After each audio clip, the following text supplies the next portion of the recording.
जय श्री कृष्णा मित्रों, मैं प्रियंका स्वागत करती हूँ आपका जीवन और आध्यात्म में।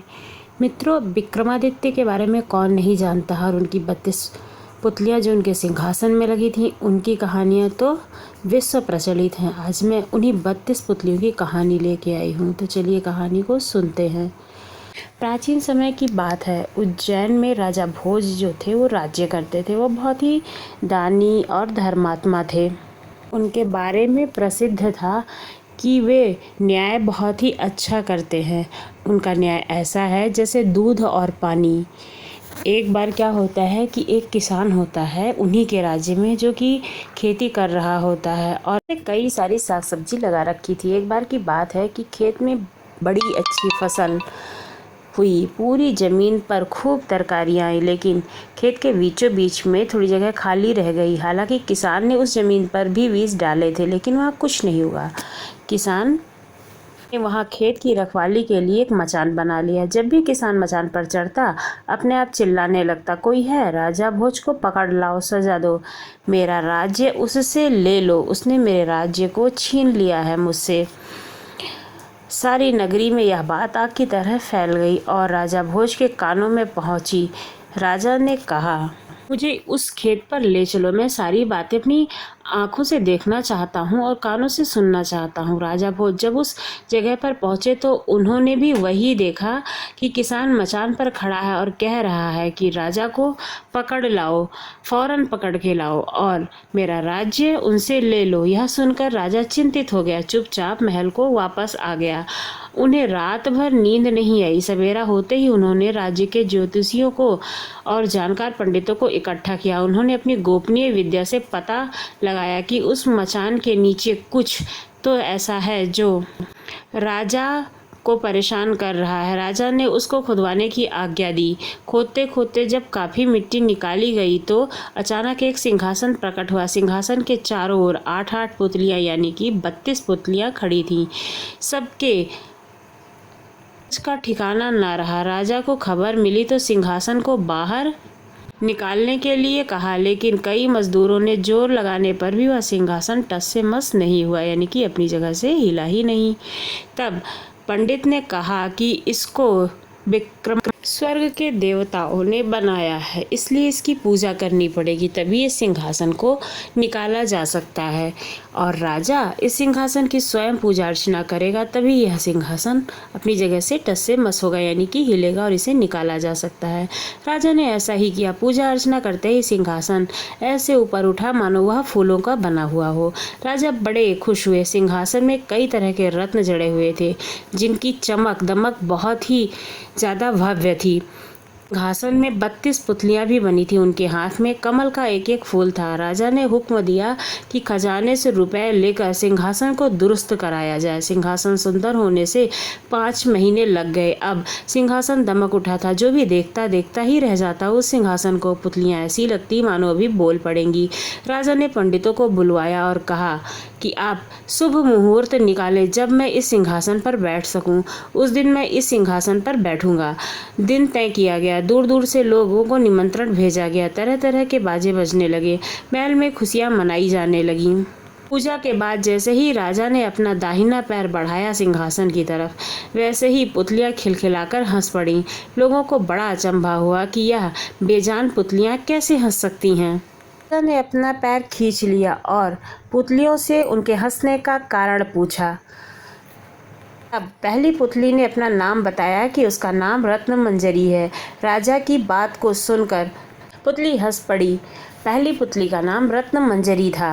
राजन, आप बड़े तेजस्वी है, धनी है, बलवान है, लेकिन इन सब बातों का आपको घमंड भी है। जिस राजा का यह सिंहासन है वह दानी, वीर और धनी होते हुए भी विनम्र थे, परम दयालु थे। राजा बड़े नाराज हुए। पुतली ने समझाया, महाराज, यह सिंहासन परम प्रतापी और ज्ञानी राजा विक्रमादित्य का है। राजा बोले, मैं कैसे मानूं कि राजा विक्रमादित्य मुझसे ज़्यादा गुणी और पराक्रमी थे। पुतली ने कहा, ठीक है, मैं तुम्हें राजा विक्रमादित्य की एक कहानी सुनाती हूँ। पुतली रत्न मंजरी ने कहानी सुनाई। अम्बावती में एक राजा राज्य करता था। वह बड़ा ही प्रतापी और दानी था। उसी राज्य में धर्मसेन नाम का एक बड़ा ही राजा हुआ करता था। उसकी 4 रानियां थीं। एक थी ब्राह्मण, दूसरी क्षत्रिय, तीसरी वैश्य और चौथी जो थी वो शूद्र थी। ब्राह्मणी के एक पुत्र हुआ जिसका नाम ब्रह्मणित रखा गया। क्षत्रिय के 3 बेटे हुए। एक का नाम शंख, दूसरे का नाम विक्रमादित्य और तीसरे का नाम भृतहरि रखा गया। वैश्य से भी एक पुत्र हुआ जिसका नाम चंद्र रखा गया। शूद्राणी से धनवंती हुए। जब वे लड़के बड़े हुए तो ब्राह्मणी का बेटा घर से निकल पड़ा और धरापुर आया। हे राजन, वहाँ के राजा तुम्हारे पिता थे। उस लड़के ने राजा को मार डाला और राज्य अपने हाथ में ले करके उज्जैन पहुँचा। संयोग की बात है कि उज्जैन में आते ही वह मर गया। उसके मरने पर छत्राणी का बेटा शंख गद्दी पर बैठा। कुछ समय के बाद विक्रमादित्य गद्दी पर बैठे। एक दिन राजा विक्रमादित्य को राजा बाहुबल के बारे में पता चला कि जिस गद्दी पर वह बैठा है वह राजा बाहुबल की कृपा से है।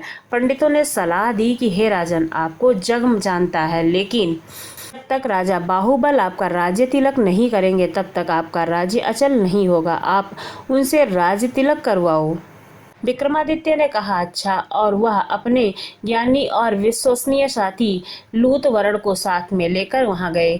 बाहुबल ने बड़े आदर से उनका स्वागत किया। 5 दिन बीत गए। लूतवर्ण ने विक्रमादित्य को सलाह दी कि जब आप विदा लेंगे तब राजा बाहुबल आपसे कुछ मांगने को कहेंगे। राजा के घर में एक सिंहासन है जिसे साक्षात महादेव ने राजा इंद्र को दिया था और बाद में इंद्र ने बाहुबल को दिया। उस सिंहासन में यह गुण है कि जो भी उस पर बैठेगा वह 7 दीप 9 खंड पृथ्वी पर राज्य करेगा। उसमें बहुत से जड़ावत जड़े हुए हैं। उसमें साँचे में ढलकर 32 पुतलियां लगाई गई हैं। हे राजन, तुम उसी सिंहासन को मांग लेना। अगले दिन जब विक्रमादित्य विदा लेने गए तो उसने वही सिंहासन मांग लिया। राजा बाहुबल वचन में बंधे हुए थे। बाहुबल ने विक्रमादित्य को उस पर बिठाकर राज्य तिलक किया और बड़े ही प्रेम से विदा किया। राजा विक्रमादित्य ने लौटते ही सभा की और पंडितों को बुलाकर कहा, मैं एक अनुष्ठान करना चाहता हूँ। आप देखकर बताइए कि इसके लिए योग्य समय क्या है, या मैं योग्य हूँ या नहीं हूँ। पंडितों ने कहा, आपका प्रताप तीनों लोकों में छाया हुआ है। आपका कोई वैरी नहीं है। जो करना है वो कीजिए। अपने खानदान के सब लोगों को बुलवाइए। 1.25 लाख कन्या दान और 1.25 लाख गायें दान कीजिए। ब्राह्मणों को धन दीजिए। जमींदारों का 1 साल का लगान माफ़ कर दीजिए। राजा ने ऐसा ही किया। इतना कहकर पुतली रत्नमंजरी बोली, हे राजन, आपने अगर ऐसा कोई भी दान किया हो तो सिंहासन पर अवश्य बैठिए, अन्यथा आप इस सिंहासन पर बैठने के अधिकारी नहीं हैं। राजा भोज निराश हो गए। आज का दिन तो चला गया, अब तैयारी करो कल सिंहासन पर बैठने की। इस तरह सिंहासन बत्तीसी की पहली पुतली ने राजा भोज को नहीं बैठने दिया उस सिंहासन पर। दूसरे दिन दूसरी पुत्री चित्रलेखा ने सुनाई राजा विक्रमादित्य को दूसरी कहानी। अगले दिन जैसे ही राजा भोज ने सिंहासन पर बैठना चाहा तो दूसरी पुतली बोली, जो राजा विक्रमादित्य जैसा गुणवान हो, पराक्रमी हो, प्रतिभाशाली हो, यशस्वी हो, वही सिंहासन पर बैठने का हकदार होगा। ने पूछा, विक्रमादित्य में ऐसे क्या गुण थे? पुतली चित्रलेखा ने कहा, सुनो। एक बार राजा विक्रमादित्य की इच्छा योग साधना की हुई। अपना राजपाट अपने छोटे भाई भृतहरि को सौंपकर अंग में विभूति लगाकर जंगल में चले गए। उसी जंगल में एक ब्राह्मण तपस्या कर रहा था। देवताओं ने प्रसन्न होकर उस ब्राह्मण को एक फल दिया और कहा, जो इसे खा लेगा वह अमर हो जाएगा। ब्राह्मण ने वह फल पत्नी को दे दिया। पत्नी ने उससे कहा, उसे राजा को दे आओ और बदले में कुछ धन ले आओ। ब्राह्मण ने वैसा ही किया जैसा कि उसकी पत्नी ने कहा था। ले जाकर फल को राजा को दे दिया। राजा अपनी रानी को बहुत प्यार करता था। उसने वह फल अपनी रानी को दे दिया। का प्रेम नगर के कोतवाल से था। रानी ने वह फल उस कोतवाल को दे दिया।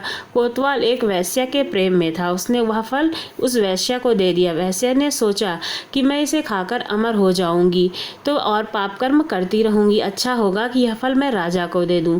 वह जिएंगे तो लाखों का भला करेंगे। यह सोचकर उसने इस फल को राज दरबार में ले जाकर राजा को दे दिया। उस फल को देखकर आश्चर्यचकित रह गया। उसको यह दुनिया बेकार लगने लगी। एक दिन वह बिना किसी से कहे सुने राज दरबार को छोड़कर जंगल में पूजा करने के लिए चला गया।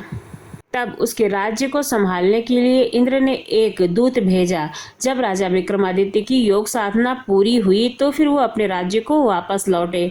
तब इंद्र के दूत ने पूछा कि तुम कौन हो, तो विक्रमादित्य ने अपना नाम बताया। दूत ने कहा कि अगर तुम विक्रमादित्य हो तो मुझसे लड़ाई करो। विक्रमादित्य ने कहा कि ठीक है। दूत बोला, चलो ठीक है, मेरे साथ युद्ध करो। और विक्रमादित्य ने उसके साथ युद्ध किया।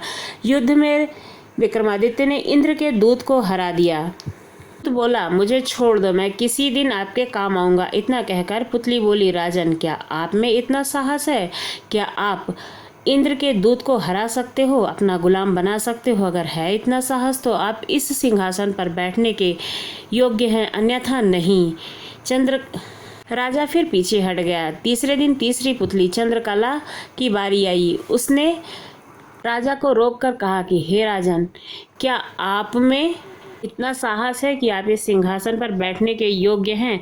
राजा ने पूछा, विक्रमादित्य कैसे काम किए थे? पुतली बोली, लो सुनो तीसरी पुतली चंद्रकला की कथा।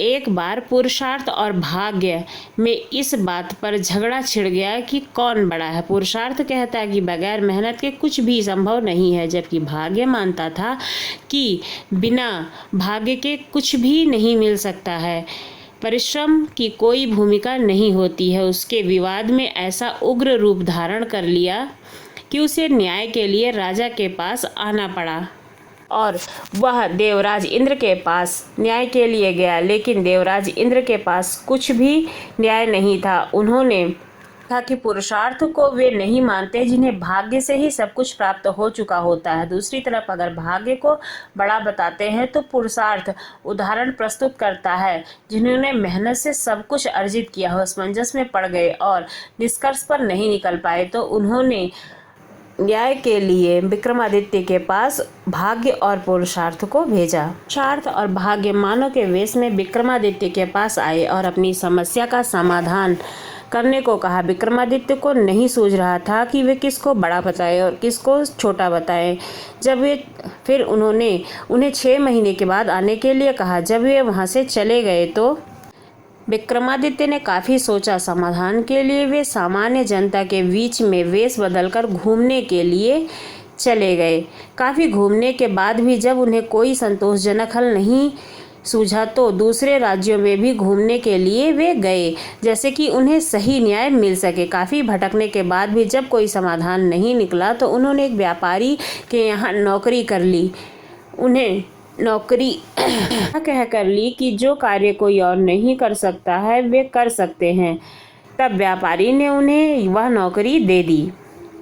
कुछ दिनों के बाद जब व्यापारी जहाज पर अपना माल लादकर दूसरे देश में व्यापार करने के लिए समुद्री रास्ते से जाने लगा, अन्य नौकरों के अलावा उसने विक्रमादित्य को भी साथ ले लिया। जहाज कुछ ही दूर गया होगा कि भयानक तूफान आ गया। जहाज पर सवार लोगों ने भय और हताश की लहर दौड़ गई। किसी तरह जहाज एक टापू के पास आया और वहां लंगर डाल दिया। जब तूफान समाप्त हुआ तो लंगर उठाया जाने लगा, मगर लंगर किसी ने नहीं उठा पाया। तब व्यापारी को याद आया कि विक्रमादित्य ने यह कहा था कि जो कार्य कोई और नहीं कर सकेगा वह मैं कर लूँगा। उसने विक्रमादित्य से लंगर उठाने के लिए कहा। तब विक्रमादित्य ने आसानी से उस लंगर को उठा लिया। लंगर उठाते ही जहाज तेज गति से बढ़ गया, लेकिन टापू पर विक्रमादित्य छूट गए। उनकी समझ में नहीं आ रहा था कि यह क्या हुआ। द्वीप पर घूमते फिरते वे चल पड़े। नगर के द्वार पर एक पट्टिसा टंगी थी जिस पर लिखा था कि वहाँ राजकुमारी का विवाह पराक्रमी विक्रमादित्य से होगा। वे चलते चलते महल तक पहुँचे। राजकुमारी उनका परिचय पाकर खुश हुई। दोनों का विवाह हो गया। कुछ समय के बाद वे सेवकों को साथ लेकर अपने राज्य की तरफ चल पड़े।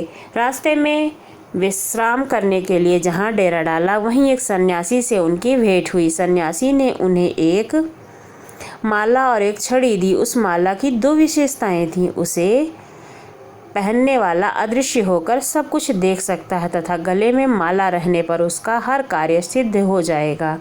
छड़ी की विशेषता थी कि उसका मालिक सोने से पूर्व कोई भी आभूषण मांग सकता था। सन्यासी को धन्यवाद देकर विक्रमादित्य अपनी राज्य की ओर आगे बढ़े। एक उद्यान में ठहरकर लोगों को वापस भेज दिया और अपनी पत्नी को साथ लेकर अपने राज्य की ओर चल दिए। में उनकी एक भेंट भाट से हुई। वे दोनों काफी समय से उस उद्यान की देखभाल कर रहे थे। उन्हें आशा थी कि उनके राजा कभी उनकी सुध लेंगे तथा उनकी विनम्रता को और उनकी विप्रता को दूर करेंगे। विक्रमादित्य पसीज गए। उन्होंने सन्यासी वाली माला भाट को और ब्राह्मण को दे दी। ऐसी अमूल्य चीजें पाकर दोनों धन्य हुए और विक्रमादित्य का गुणगान करते हुए चले गए। विक्रम राजे दरबार में पहुंचकर अपने कार्य में संलग्न हो गए। 6 मास की अवधि पूरी हुई तो पुरुषार्थ और भाग्य अपने फैसले के लिए उनके पास आए। विक्रमादित्य ने फैसला ला दिया कि भाग्य और पुरुषार्थ एक दूसरे के पूरक है। उन्हें छड़ी और माला का उदाहरण याद आया। जो छड़ी और माला उन्हें भाग्य से सन्यासी से प्राप्त हुई थी, उन्हें ब्राह्मण और भाट ने पुरुषार्थ से प्राप्त किया। पुरुषार्थ और भाग्य पूरी तरह से संतुष्ट होकर वहां से चले गए। कहानी सुनाकर पुतली बोली कि बोलो राजा, क्या आप में है ऐसा न्यायप्रिय फैसला देने की दक्षता और अमूल्य वस्तुएं दान में देने का हृदय और सामर्थ्य? राजा विक्रमादित्य में था ऐसा सामर्थ्य। तीसरे दिन भी सिंहासन पर राजा नहीं बैठ पाए। चौथे दिन चौथी पुतली कामकदला ने विक्रमादित्य की दानवीरता की कथा सुनाई राजा भोज को। चौथे दिन जैसे ही राजा सिंहासन पर चढ़ने के लिए उद्यत हुए, पुतली चंद्रकला बोली, रुकिए राजन, आप इस सिंहासन पर कैसे बैठ सकते हैं? यह सिंहासन दानवीर विक्रमादित्य का है। क्या आप में उनकी तरह विशेष गुण और त्याग की भावना है? राजा ने कहा, हे सुंदरी, तुम भी विक्रमादित्य की ऐसी कथा सुनाओ जिससे उनकी विलक्षणता का पता चले। पुतली बोली, सुनो राजन, एक दिन राजा विक्रमादित्य राज दरबार को संबोधित कर रहे थे। तभी किसी ने सूचना दी कि एक ब्राह्मण उनसे मिलना चाहता है। विक्रमादित्य ने कहा कि ब्राह्मण को अंदर भेजा जाए और फिर उनके आने का प्रयोजन पूछा। ब्राह्मण ने कहा कि वह किसी दान की इच्छा से नहीं आया है, बल्कि उन्हें कुछ बताने के लिए आया है। उनसे बताया कि मानसरोवर में सूर्योदय होते ही एक खंभा प्रकट होता है, जो सूर्य का प्रकाश जो जो बढ़ता जाता है ऊपर उठता जाता है और सूर्य की गर्मी अपनी पराकाष्ठा पर होती है तो वह साक्षात सूर्य को स्पर्श करता है। जो जो सूर्य की गर्मी घटती है वह खंभा छोटा होता जाता है, अर्थात सूर्यास्त होते ही जल में विलीन हो जाता है। विक्रमादित्य के मन में जिज्ञासा हुई कि आखिर वह कौन है। ब्राह्मण ने बताया कि वह भगवान इंद्र का दूत बनकर आया है। देवराज इंद्र का आपके प्रति जो विश्वास है, आपको उनकी रक्षा करनी होगी। आगे उसने कहा कि सूर्य देवता को घमंड है कि समुद्र देवता को छोड़कर पूरे ब्रह्मांड में कोई भी ऐसा नहीं है जो उनके गर्मी के ताप को सह सके। उनकी अनुकंपा प्राप्त मृत्यु लोक का एक राजा सूर्य की गर्मी की परवाह न करते उसके निकट जा सकता है। वह राजा आप है। राजा विक्रमादित्य को सारी बात समझ में आ गई थी और उन्होंने प्राणोत्सर्ग करके भी सूर्य भगवान को समीप से जाकर नमस्कार करेंगे या कहकर देवराज के प्रति विश्वास की रक्षा करेंगे और दूत को विदा किया। उन्होंने ब्राह्मण को समुचित दान दक्षिणा देकर विदा किया तथा अपनी योजना को कार्य रूप देने का उपाय सोचने लगे। भोर होने पर दूसरे दिन वे अपना राज्य छोड़कर चल पड़े। एकांत में उन्होंने माँ काली प्रदत्त दोनों बेतालों का स्मरण किया। दोनों बेताल तत्क्षण उपस्थित हो गए। विक्रम को दोनों बेतालों ने बताया कि उन्हें उस खंभे के बारे में सब कुछ पता है। दोनों बेताल उन्हें मानसरोवर के तट पर लाए। रात उन्होंने हरियाली से भरी जगह पर काटी और भोर होते ही उस जगह पर नजर टिका दी जहां वो खंभा प्रकट होता था। सूर्य की किरणों ने जैसे ही मानसरोवर के जल को छुआ, एक खंभा प्रकट हुआ। विक्रमादित्य तुरंत तैरकर उस खंभे तक पहुंचे। खंभे पर जैसे ही विक्रमादित्य चढ़े, जल में हलचल हुई और लहरें उठकर विक्रमादित्य के पैर छूने लगी। ज्यों ज्यों सूर्य की गर्मी बढ़ी, खंभा बढ़ता गया। दोपहर आते आते खंभा सूर्य के बिल्कुल करीब आ गया। तब तक विक्रम का शरीर जल चुका था और राख हो गया था। सूर्य भगवान ने जब खंभे पर एक मानव को जला हुआ पाया तो उन्हें समझते देर नहीं लगी कि यह विक्रमादित्य को छोड़कर और कोई नहीं हो सकता है। उन्होंने भगवान इंद्र के दावे को बिल्कुल सच पाया। उन्होंने अमृत की बूंदों से विक्रम को जीवित कर दिया तथा अपने स्वर्ण कुंडल उतारकर भेंट कर दिए। उन कुंडलों की यह विशेषता थी कि कोई भी इच्छित वस्तु वे कभी भी प्रदान कर सकते थे। सूर्यदेव ने अपना रथ अस्ताचल की दिशा में बढ़ाया तो खंभा घटने लगा। सूर्यास्त होते ही खंभा पूरी तरह घट गया और विक्रम जल पर तैरने लगे। तैरकर सरोवर के किनारे आए और दोनों बेतालों का स्मरण किया। बेतालों ने उन्हें फिर उसी जगह पर लाकर छोड़ दिया जहां से उन्हें सरोवर ले गए थे। विक्रम पैदल अपने महल की दिशा में चल पड़े। कुछ ही दूर पर एक ब्राह्मण मिला जिसने बातों बातों में कुंडल मांग लिया। विक्रम ने बिना एक पलक झपकाए उस बेहिचक उस ब्राह्मण को दे दिया। पुतली बोली, राजन, क्या तुम में है पराक्रम की सूर्य के नजदीक जाने की हिम्मत? कर सकते हो तुम? और अगर चले जाओ तो देवों के देव सूर्य देव ने स्वर्ण कुंडल किसी साधारण ब्राह्मण को दे सकते हो क्या? है इतना साहस? अगर साहस है तो सिंहासन पर तुम्हारा स्वागत है। राजा पशुपेश में पड़ गया। इस तरह चौथे दिन को भी सिंहासन पर नहीं बैठ पाया और फिर पांचवें दिन पांचवी पुतली लीलावती ने उसे कहानी सुनाई राजा विक्रमादित्य के शौर्य की। पांचवें दिन राजा भोज सिंहासन पर बैठने के लिए जैसे ही तैयार हुआ तब पांचवी पुतली लीलावती ने उन्हें रोक लिया। लीलावती बोली, राजन, क्या आप विक्रमादित्य की तरह दानवीर और सूरवीर हैं? अगर हाँ, तभी सिंहासन पर बैठने के अधिकारी होंगे। मैं आपको कथा सुनाती हूँ परम दानवीर विक्रमादित्य की। एक दिन विक्रमादित्य दरबार में राजकाज निपटा रहे थे। तभी एक विद्वान ब्राह्मण दरबार में आकर उनसे मिला। उसने कहा कि अगर वे तुला लग्न में अपने लिए कोई महल बनवाए तो राज्य की जनता हाल हो जाएगी और उनकी भी कीर्ति चारों तरफ फैल जाएगी। विक्रम को उनकी बात जच गई और उन्होंने एक बड़े ही भव्य महल का निर्माण कराया। कारीगरों ने उसे राजा के निर्देशों पर सोने चांदी हीरे जवाहरात मड़ी मड़ियों से पूरी तरह से सजा दिया। महल जब बनकर तैयार हुआ तो उसकी भव्यता देखते बनती थी। विक्रम अपने सगे संबंधियों तथा नौकर चाकरों के साथ उसे देखने गए। उनके साथ एक विद्वान ब्राह्मण भी था। विद्वान मंत्रमुग्ध हुआ उस महल पर। साथ ही ब्राह्मण के मुंह से निकला कि यह कितना सुंदर है। बिना सोचे उसके मुंह से निकला कि काश यह महल का मालिक मैं होता। राजा विक्रमादित्य ने यह सुनते ही झट वह भव्य महल उसे दान में दे दिया। ब्राह्मण के तो मानो पांव ही जमीन पर नहीं पड़ रहे थे। वह भागता हुआ अपनी पत्नी को यह बताने के लिए गया कि राजा ने उसे यह महल दान में दे दिया है। इधर ब्राह्मणी उसे खाली हाथ आते देखकर कुछ बोलती उससे पहले ही उसने उसे हीरे जवाहरात और मणि मुक्ताओं से जड़े हुए महल को दान में प्राप्त करने की बात कह दी। ब्राह्मण की पत्नी खुशी की सीमा नहीं रही उसके और उसे एक बारगी लगा कि मानो उसका पति पागल हो गया है और यूं ही अनाचार मगर उसके बार बार कहने पर वह उसके साथ महल देखने के लिए चलने को तैयार हो गई। महल की शोभा देखकर उसकी आंखें खुली की खुली रह गई। महल का कोना कोना देखते देखते कब शाम हो गई उसे पता भी नहीं चला। थके मांदे वे एक शयन कक्ष में जाकर निढाल हो गए। अर्धरात्रि में उनकी आंखें किसी आवाज से खुली। सारे महल में महक फैली हुई थी। सारा महल प्रकाशमान था। उन्होंने ध्यान से सुना तो लक्ष्मी बोल रही थी। वह कह रही थी कि उनके भाग्य से वह यहाँ आई है और उनकी कोई भी इच्छा पूरी करने के लिए तैयार हैं। ब्राह्मण दाम्पत्य डर के मारे बुरा हाल हो गया। ब्राह्मण ही तो बेहोश हो गई। लक्ष्मी ने 3 बार अपनी बात दोहराई लेकिन ब्राह्मण ने कुछ नहीं मांगा तो क्रुद्ध होकर चली गई।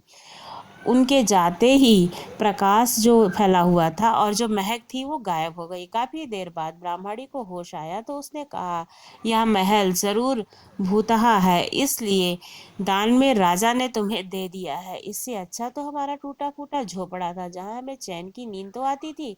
ब्राह्मण को पत्नी की बात जच गई। सहमे सहमे बाकी रात काट कर तड़के ही उन्होंने अपना सारा सामान समेटा और अपनी पुरानी झोपड़ी में जाकर रहने लगे। ब्राह्मण अपने घर से सीधा राजभवन आया और विक्रमादित्य से अनुरोध करने लगा कि वे अपना महल वापस ले लें। पर दान दी हुई वस्तु को विक्रम कैसे ग्रहण कर सकते थे।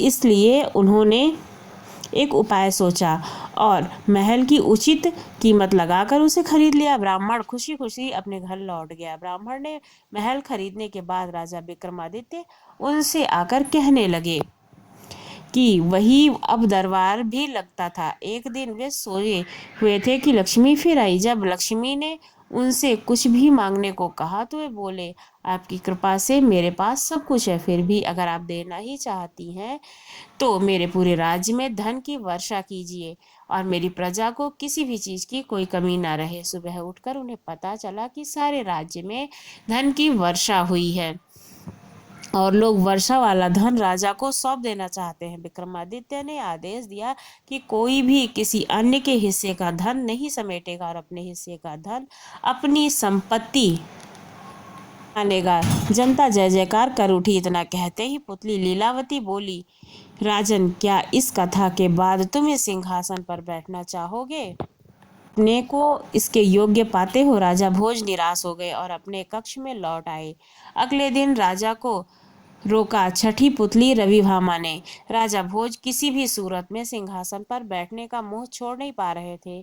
छठे दिन फिर वे राजसी बैहों के साथ तैयार थे बैठने के लिए। तभी छठी पुतली रविभामा ने उन्हें रोक दिया और कहा, सुनो राजन, यह सिंहासन परम प्रतापी राजा विक्रमादित्य का है। क्या तुम उनकी दानवीरता और शौर्य का मुकाबला कर सकते हो? आओ, मैं तुम्हें उनकी महानता की कथा सुनाती हूँ। एक दिन विक्रमादित्य क्षिप्रा नदी के तट पर बने हुए अपने महल में प्रकृति सौंदर्य को निहार रहे थे। बरसात का महीना था, नदी उफान पे थी और अत्यंत तेजी से बह रही थी। इतने में उनकी नजर एक पुरुष, एक स्त्री और एक बच्चे पर पड़ी। उनके वस्त्र तार तार थे और वे चेहरे पीले हो रखे थे। राजा देखते ही समझ गया कि वे बहुत ही निर्धन है। सहसा वे तीनों उस नदी में छलांग लगाना चाहते हैं। अगले ही पल प्राणों की रक्षा के लिए चिल्लाने लगे। विक्रम ने बिना एक पल गवाए नदी में उनकी रक्षा के लिए छलांग लगा दी। अगले तीनों को बचाना संभव नहीं था, इसलिए उन्होंने दोनों बेतालों का स्मरण किया। दोनों बेतालों ने स्त्री और बच्चे को तथा विक्रम ने उस पुरुष को डूबने से बचा लिया। तट पर पहुंचकर उन्होंने जानना चाहा कि वे आत्महत्या क्यों कर रहे थे। पुरुष ने उन्हीं के राज्य का एक अत्यंत निर्धन ब्राह्मण है जो उनकी दरिद्रता से तंग आकर जान देना चाहता है, यह बताया। और वह अपनी बीवी बच्चों के साथ भूख से मरता हुआ ही देख सकता और आत्महत्या के सिवा उनके पास कोई और चारा नहीं है। इसलिए अपनी समस्या का कोई अंत नहीं नजर आता देखकर इस राज्य के लोग इतने आत्मनिर्भर हैं कि स्वयं ही सारा कार्य कर लेते हैं और उन्हें रोजगार नहीं मिलता है। वह आत्महत्या करने के लिए आ गया। राजा विक्रमादित्य ने ब्राह्मण से कहा कि वह उनके अतिथिशाला में जब तक चाहे अपने परिवार के साथ रह सकता है, उनकी हर जरूरत पूरी की जाएगी। ब्राह्मण ने कहा कि रहने दो, कोई हर्ज नहीं है, लेकिन उसे डर है कि कुछ समय के बाद आतिथ्य में कमी आ जाएगी और उन्हें अपमानित होकर वहां से जाना पड़ेगा। राजा विक्रमादित्य ने उन्हें विश्वास दिलाया कि ऐसी कोई बात नहीं होगी और उसे भगवान समझकर उनके साथ हमेशा अच्छा बर्ताव किया जाएगा। विक्रम के इस तरह विश्वास दिलाने पर ब्राह्मण परिवार अतिथिशाला में आकर रहने लगा। उनकी देख रेख में नौकर चाकर नियुक्त किए गए और वे मौज से रहते थे, अपनी मर्जी से खाते पीते थे और आराम से पलंग पर सोते थे। किसी भी चीज की कोई कमी नहीं थी, लेकिन वे साफ सफाई पर बिल्कुल भी ध्यान नहीं देते थे। जो कपड़े पहनते थे उन्हें कई दिनों तक नहीं बदलते थे। जहाँ सोते थे वहीं पर थूकते थे और मलमूत्र त्याग भी कर देते थे। चारों तरफ गंदगी ही गंदगी फैली हुई थी। दुर्गंध के मारे उस स्थान पर भी ठहरने लायक नहीं रहता था। नौकर चाकर कुछ दिन तो धीरज से सब कुछ सह जाते थे, लेकिन कब तक ऐसा चलता? राजा के कोप की भी उन्हें परवाह नहीं थी और वे भाग खड़े होते थे। राजा ने कई लोगों को वहां भेजा, पर सब के सब एक ही जैसा कार्य करते। सबके लिए यह काम असंभव साबित हो रहा था। तब विक्रम ने खुद ही उनकी सेवा का बीड़ा उठाया। उठते बैठते सोते जागते वे ब्राह्मण के पास ही रहते और दुर्गंध के मारे माथा फट जाता, फिर भी वे उनके खिलाफ अपशब्द का व्यवहार नहीं करते। उनके कहने पर विक्रम उनके पांव भी दबाते। ब्राह्मण परिवार ने हर संभव प्रयत्न किया कि ब्राह्मण उनके आतिथ्य को से तंग आकर विक्रम अतिथि सत्कार भूल जाए और अभद्रता से पेश आए, मगर उनकी कोशिश असफल रही। बड़ी सब्र से विक्रम उनकी सेवा में लगे रहे, कभी उन्हें शिकायत का कोई भी मौका नहीं दिया। एक दिन ब्राह्मण ने जैसे ही उनकी परीक्षा लेने की ठान ली हो, उसने राजा से कहा कि वे उनके शरीर पर लगी विष्ठा साफ कर देता था, उसे अच्छी तरह नहला धुलाकर साफ वस्त्र पहनाए। विक्रम तुरंत उनकी आज्ञा मानकर अपने हाथों से उनकी विष्ठा साफ करने आगे बढ़े। विष्ठा यानी कि गंदगी। अचानक चमत्कार हुआ, ब्राह्मण ने सारे गंदे वस्त्र गायब हो गए। उनके शरीर पर देवताओं द्वारा पहने जाने वाले वस्त्र आभूषण आ गए। उनका मुखमंडल तेज से प्रदीप्त हो गया, सारे शरीर में सुगंध आने लगी। विक्रम आश्चर्यचकित थे। तभी वह ब्राह्मण बोला कि दरअसल वह वरुण देव हैं। वरुण देव ने उनकी परीक्षा लेने के लिए यह रूप धारण किया था। विक्रम के आतिथ्य सत्कार की प्रशंसा सुनकर वे सपरिवार यहाँ आए थे। जैसा उन्होंने सुना था वैसा ही उन्हें विक्रम को पाया, इसलिए विक्रम को उन्होंने वरदान दिया कि उनके राज्य में कभी भी अनावृष्टि नहीं होगी तथा वहां की जमीन में 3-3 फसलें निकलेंगी। विक्रम को वरदान देकर वे सपरिवार अंतर्ध्यान हो गए। इतना कहकर रवि भामा बोली, बताओ राजन, क्या आप में इतना धैर्य है? इस तरह से किसी का आतिथ्य सत्कार कर सकते हो? राजा भोज असमंजस में पड़ गया और बिना कुछ कहे अपने कक्ष की ओर लौट आया। अगले दिन 7वीं पुतली कौमुदी ने राजा भोज को फिर से रोका। अगले दिन जैसे ही राजा भोज दरबार में पहुंचे और सिंहासन की तरफ बढ़े, 7वीं पुतली कौमुदी जागृत हो गई और राजा से बोली, हे राजन, इस सिंहासन पर बैठने की जिद त्याग दो। इस सिंहासन पर वही बैठ सकता है जो विक्रमादित्य की तरह गुणवान हो। अगर तुम उनकी तरह गुण रखते हो तो अवश्य ही इस सिंहासन पर बैठना। मैं तुम्हें परम प्रतापी वीर विक्रमादित्य की कथा सुनाती हूँ। एक दिन राजा विक्रमादित्य अपने शयन कक्ष में सो रहे थे। अचानक उनकी नींद करुण क्रुंदा से सुनकर टूट गई। उन्होंने ध्यान लगाकर सुना तो रोने की आवाज नदी के तट से आ रही थी और कोई स्त्री रोए जा रही थी। विक्रम की समझ में नहीं आया कि कौन सा दुख उनके राज्य में किसी स्त्री को इतनी रात गए बिलक बिलक कर रोना पड़ रहा है। उन्होंने तुरंत राज परिधान पहना और कमर में तलवार लटकाकर उस आवाज की दिशा की ओर चल पड़े। क्षिप्रा के तट पर आकर उन्हें पता चला कि वह आवाज नदी के दूसरे किनारे पर बसे जंगल से आ रही थी। उन्होंने तुरंत नदी में छलांग लगा दी तथा तैरकर दूसरे किनारे पर जा पहुंचे। फिर चलते चलते उस जगह पर पहुंचे जहां से रोने की आवाज आ रही थी। उन्होंने देखा कि झाड़ियों में बैठी एक स्त्री रो रही है। उन्होंने उस स्त्री से रोने का कारण पूछा। स्त्री ने कहा कि वह कई लोगों को अपनी व्यथा सुना चुकी है मगर कोई फायदा नहीं हुआ है। राजा ने उसे विश्वास दिलाया कि वे उनकी मदद करके हर संभव प्रयत्न करेंगे। तब स्त्री ने बताया कि वह एक चोर की पत्नी है और पकड़े जाने पर नगर कोतवाल ने उसे वृक्ष पर उल्टा लटकवा दिया है। राजा ने पूछा, क्या वह इस फैसले से खुश नहीं है? इस पर औरत ने कहा कि उसे फैसले पर कोई आपत्ति नहीं है, लेकिन वह अपने पति को भूखा प्यासा लटकता हुआ नहीं देख सकती है। चूंकि न्याय में इस बात की चर्चा नहीं है कि वह भूखा प्यासा रहेगा, इसलिए वह उसे भोजन व पानी देना चाहती है। विक्रम ने पूछा कि अब तक उसने ऐसा क्यों नहीं किया है। इस पर औरत बोली कि उसका पति इतनी ऊंचाई पर टंगा हुआ है कि वह बगैर किसी की सहायता के उस तक नहीं पहुंच सकती है और राजा के डर से कोई भी दंडित व्यक्ति की मदद करने के लिए तैयार नहीं होता। तब विक्रम ने कहा कि वह उनके साथ चल सकती है। असल वह औरत पिशाचिनी थी। लटकने वाला व्यक्ति उसका पति नहीं था। वह उसे राजा के कंधे पर चढ़कर खाना चाहती थी। तब विक्रम उस पेड़ के पास आए तो वह व्यक्ति को चट कर गई। तृप्त होकर विक्रम को उनकी मनचाही चीज मांगने को कहा। विक्रम ने कहा वह अन्नपूर्णा का पात्र प्रदान करें जिससे उनकी प्रजा कभी भी भूखी ना रहे। इस पर पिशाचिनी बोली कि अन्नपूर्णा पात्र देना उसके बस में नहीं है, लेकिन उसकी बहन प्रदान कर सकती है। विक्रम उसके साथ चलकर नदी किनारे आए। वहां एक झोपड़ी थी। पिशाचिनी ने आवाज देने पर उसकी बहन बाहर निकली। बहन को उसने राजा का परिचय दिया और कहा कि विक्रमादित्य अन्नपूर्णा पात्र के सच्चे अधिकारी हैं, अतः वह उन्हें अन्नपूर्णा पात्र प्रदान करे। उनकी बहन ने शहर से अन्नपूर्णा पात्र उन्हें दे दिया। अन्नपूर्णा पात्र लेकर विक्रम अपने महल की ओर रवाना हुआ। तब तक भोर हो चुकी थी। रास्ते में एक ब्राह्मण मिला। उसने राजा से भिक्षा में भोजन मांगा। विक्रम ने अन्नपूर्णा पात्र से कहा कि ब्राह्मण को पेट भर भोजन कराएं। सचमुच तरह तरह के व्यंजन ब्राह्मण के सामने आ गए। तब ब्राह्मण ने पेट भर खाना खा लिया तो ब्राह्मण ने उसे दक्षिणा देना चाहा। ब्राह्मण अपनी आंखों से अन्नपूर्णा पात्र का चमत्कार देख चुका था, इसलिए उसने कहा, अगर आप दक्षिणा देना ही चाहते हैं तो मुझे दक्षिणा स्वरूप यह अन्नपूर्णा पात्र दे दीजिए, ताकि मुझे किसी के सामने भोजन के लिए कभी भी हाथ ना फैलाना पड़े। विक्रमादित्य ने बेहिचक उसी क्षण उसे वह पात्र दे दिया। ब्राह्मण राजा को आशीर्वाद देकर चला गया और वह अपने महल लौट आई। कौमुदी बोली, बताओ राजन, क्या तुम ऐसा कर सकते हो? अगर कर सकते हो तो इस जो है सिंहासन के हकदार हो।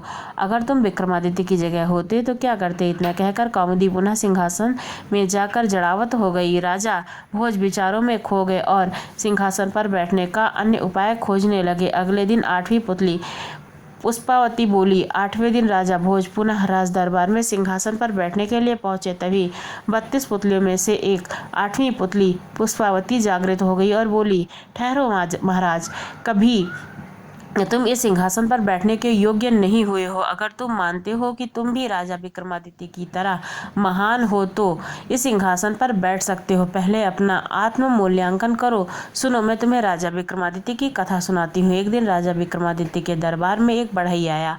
उसने राजा को काठ का एक घोड़ा दिखाया और कहा कि यह ना कुछ खाता है ना पीता है और जहाँ चाहो वहाँ ले जा सकते हो। राजा ने उसी समय दीवान को बुलाकर 1 लाख रुपए देने को कहा। दीवान बोला, यह तो काठ का है, इसके इतने दाम नहीं है। राजा ने गुस्से में आकर कहा, 2 लाख रुपए दे दो। दीवान चुप रह गया। रुपए दे दिए। रुपए लेकर बढ़ई चलता बना। तब चलते चलते कह गया कि इस घोड़े में एड़ लगाना, कोड़ा मत मारना। एक दिन राजा ने उस पर सवारी की, पर वह बढ़ई की बात भूल गया और घोड़े पर कोड़ा जमा दिया। कोड़ा लगाना था कि घोड़ा हवा में बातें करने लगा और समुद्र पार ले जाकर उसे जंगल में एक पेड़ पर गिरा दिया। लुढ़कते हुए राजा नीचे गिरे, संभलने पर उठे और चलते चलते एक ऐसे बीहड़ वन में पहुंचे कि निकलना मुश्किल हो गया। जैसे तैसे वह वहां से निकले। 10 दिन में 7 कोस चलकर ऐसे ने जंगल में पहुंचे जहां हाथ तक नहीं सूझता था। चारों ओर शेर चीते दहाड़ते थे। राजा घबराए, रास्ता नहीं सूझता था। आखिर 15 दिन भटकने के बाद इसी जगह पर पहुंचे जहां एक मकान था। उसके बाहर एक ऊंचा पेड़ और 2 कुएं थे। पेड़ पर एक बंदरिया थी। वह कभी नीचे आती तो कभी ऊपर चढ़ती। राजा पेड़ पर चढ़ गया और छिपकर सब हाल देखने लगा। दोपहर होने पर एक यति वहां आया। उसने बाई तरफ से कुएं में एक चुल्लू पानी निकाला और उस बंदरिया पर छिड़क दिया। वह तुरंत ही एक बड़ी सुंदर स्त्री में परिवर्तित हो गई। यति पहर भर उसके साथ रहा, फिर दूसरे कुएं से पानी छिड़क कर उस पर डाला कि वह फिर बंदरिया बन गई। वह पेड़ पर जा चढ़ी और यति गुफा में चला गया। राजा को यह देखकर बड़ा अचंभा हुआ। यति के जाने पर उसने भी ऐसा ही किया। पानी पड़ते ही बंदरिया सुंदर स्त्री बन गई। राजा ने जब प्रेम से उसकी ओर देखा तो वह बोली, हमारी तरफ ऐसे मत देखो, हम तपस्वी हैं, साप देंगे तो तुम भस्म हो जाओगे। राजा बोला, मेरा नाम विक्रमादित्य है, मेरा कोई कुछ नहीं बिगाड़ सकता है। राजा का नाम सुनते ही वह उनके चरणों में गिर पड़ी और बोली, हे महाराज, तुम अभी यहाँ से चले जाओ, नहीं तो यति आएगा और हम दोनों को श्राप देकर भस्म कर देगा। राजा ने पूछा, तुम कौन हो और यह यति के हाथ कैसे पड़ी? यह बोली कि मेरे पिता कामदेव और माँ पुष्पावती हैं। जब मैं 12 बरस की हुई तो मेरे माँ बाप ने मुझे एक काम करने को कहा, मैंने उसे नहीं किया। इस पर उन्होंने गुस्सा होकर मुझे इस यति को दे डाला। यह मुझे यहाँ ले आया और बंदरिया बनाकर रख रहा है। सच है, लिखे को कोई नहीं मिटा सकता है। राजा ने कहा, मैं तुम्हें साथ ले चलूंगा। इतना कहकर उसने दूसरे कुएं का पानी छिड़ककर उसे फिर बंदरिया बना दिया। अगले दिन वह यति आया। जब उसने बंदरिया को स्त्री बना लिया तो वह बोली, मुझे कुछ प्रसाद दो। यति ने एक कमल का फूल दिया और कहा कि यह कभी कुम्हलाएगा नहीं, रोज यह लाल रत्न देगा, जिसे संभाल कर रखना। यति के जाने पर राजा ने बंदरिया को स्त्री बना लिया। फिर अपने वीर बेतालों को बुलाया। वे आए और तख्त पर बिठाकर उन दोनों को ले चले। रास्ते में यति का दिया लाल रत्न उगलने वाला फूल राजा के ने एक सुंदर खेलते हुए बालक को दे दिया। बालक फूल लेकर घर चला गया। तब स्त्री को साथ लेकर अपने महल में आ गए। अगले दिन कमल में एक लाल रत्न निकला। इस तरह हर दिन निकलते निकलते बहुत से लाल रत्न इकट्ठे हो गए। एक दिन उस बालक का पिता उन्हें बाजार बेचने के लिए गया। कोतवाल ने उन्हें पकड़ लिया, राजा के पास ले गया। लड़के ने बाप ने राजा को सब हाल ठीक ठाक कह सुनाया और बताया कि उसे नहीं पता कि यह फूल बालक के पास कहाँ से आया, लेकिन हर दिन उसमें से रत्न निकलता है। सुनकर राजा को सब याद आ गया। कोतवाल को उन्होंने हुक्म दिया कि वह से बेकसूर आदमी को 1 लाख रुपए दे। इतना कहकर पुतली पुष्पावती बोली, हे राजन, जो विक्रमादित्य जैसा दानी और न्यायी हो वही सिंहासन पर बैठ सकता है। राजा झुंझुलाकर चुप रह गया। अगले दिन वह सिंहासन की तरफ बढ़ा तो मधुमालती नाम की 9वीं पुतली ने उसका रास्ता रोक लिया। राजा भोज हर दिन नई पुतली से राजा विक्रमादित्य की महानता और त्याग के किस्से सुनकर परेशान हो चुके थे, लेकिन वे सिंहासन पर बैठने का मोह नहीं छोड़ पा रहे थे। दूसरी तरफ उज्जैनी की जनता अपने पूर्व राजा विक्रमादित्य के त्याग की कहानियां सिंहासन की पुतलियों से सुनने को बड़ी संख्या में हर दिन एकत्र होने लगी। 9वें दिन जैसे ही राजा भोज सिंहासन की तरफ बढ़ने लगे, मधुमालती नामक पुतली जागृत हो उठी और बोली, ठहरो राजन, क्या तुम राजा विक्रमादित्य की तरह प्रजा के लिए अपने प्राणों का त्याग कर सकते हो? अगर नहीं तो सुनो राजा विक्रमादित्य की कहानी। एक बार राजा विक्रमादित्य ने राज्य और प्रजा की सुख समृद्धि के लिए एक विशाल यज्ञ का आयोजन किया। कई दिनों तक यज्ञ चलता रहा। एक दिन राजा मंत्र पाठ कर रहे थे, तभी वहां पधारे एक ऋषि। राजा ने उन्हें देखा पर यज्ञ को छोड़कर उठना असंभव था। उन्होंने मन ही मन ऋषि का अभिवादन किया तथा उन्हें प्रणाम किया।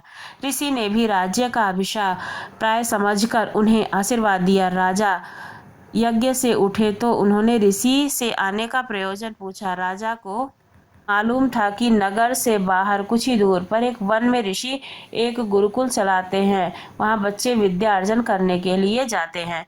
ऋषि ने जवाब दिया कि यज्ञ के पुनीत अवसर पर वे राजा को कोई असुविधा नहीं देते अगर 8 से 12 साल तक के बच्चे का प्रश्न नहीं होता। राजा ने उनसे सब कुछ विस्तार में बताने को कहा। इस पर ऋषि ने बताया कि कुछ बच्चे आश्रम के लिए सूखी लकड़ियां बीनने वन में इधर उधर घूम रहे थे, तभी 2 राक्षस आए, उन्हें पकड़कर ऊंची पहाड़ी पर ले गए। ऋषि को जब वे उपस्थित नहीं मिले तो उनकी तलाश में वे वन में बेचैनी से भटकने लगे। तभी पहाड़ी के ऊपर से गर्जना जैसी आवाज सुनाई पड़ी, जो निश्चय ही उनमें से एक राक्षस की थी। राक्षस ने कहा कि उन बच्चों की जान के बदले उन्हें एक पुरुष की आवश्यकता है, जिसकी वे माँ काली के सामने बलि देंगे। जब ऋषि ने बलि के हेतु अपने आप को उनके हवाले करना चाहा तो उन्होंने असहमति जताई। उन्होंने कहा कि ऋषि बूढ़े हैं और काली माँ ऐसे कमजोर बूढ़े की बलि से प्रसन्न नहीं होती हैं। काली माँ की बलि के लिए अत्यंत स्वस्थ क्षत्रिय की आवश्यकता है।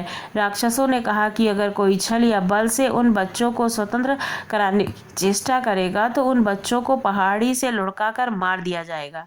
राजा विक्रमादित्य ने ऋषि की परेशानी नहीं देखी जा रही थी। वे तुरंत तैयार हुए और ऋषि से बोले, आप मुझे उस पहाड़ी तक ले चलो, मैं अपने आप को बलि के लिए प्रस्तुत करूंगा। मैं स्वस्थ हूँ और क्षत्रिय भी हूँ, राक्षसों को कोई आपत्ति नहीं होगी।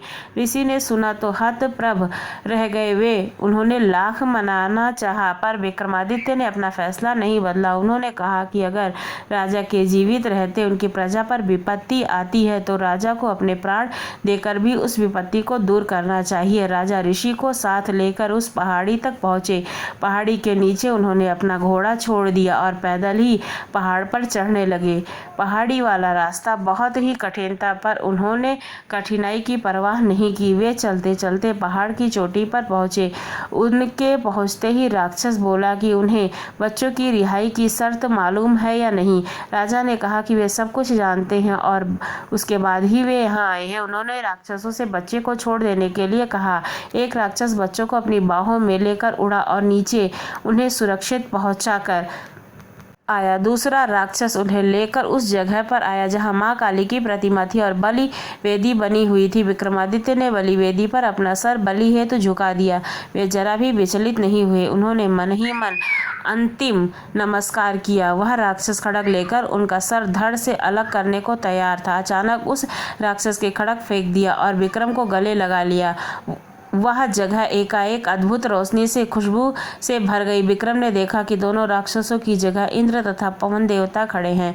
उन दोनों ने राजा विक्रमादित्य की परीक्षा ने के लिए यह सब किया था। वे देखना चाहते थे कि विक्रम सिर्फ सांसारिक चीज़ों का दान ही कर सकते हैं या प्राणोत्सर्ग करने के लिए भी क्षमता रखते हैं। उन्होंने राजा से कहा कि उन्हें यज्ञ करना देख ही उनके मन में इस परीक्षा का भाव जन्मा था।